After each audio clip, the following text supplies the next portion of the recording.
عندي عامين ملي طلقت وعندي طفلة. البارح خرجت أنا وماما نشرو في صوالح كانوا خاصينا.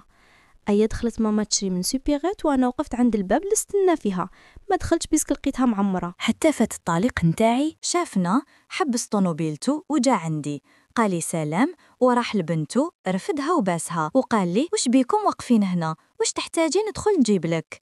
انا ما عطيتوش وجه وبنتي قاتلو جداتي راهي الداخل نستناو فيها، قالها دوك نجي. دخل شرا بزاف حوايج من كل خير وقال لي درك تخرجي ماك نوصلكم في طريقي راهي سخانه، وهو يعرف ماما كبيره وما تقدرش للسخانه.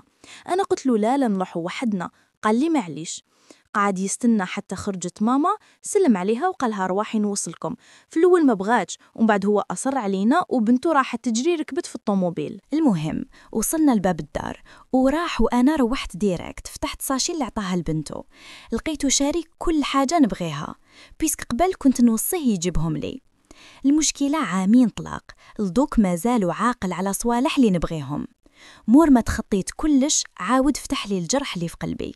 ومع العلم أنا وهو في زوج ما عاودناش زواج، وديما يخطبوله ويقولهم ما رانيش حاب نتزوج، وبنته متهلي فيها بزاف ديما يجيب لها وش تحتاج، وأنا دوك راني غير نخمم فيه وما نسيتوش ولو لحظة. وش ندير؟ دعولي ربي يعاود يلم شملنا. ما تنساش دير جام وخلي تعليق فضلا وليس أمرا.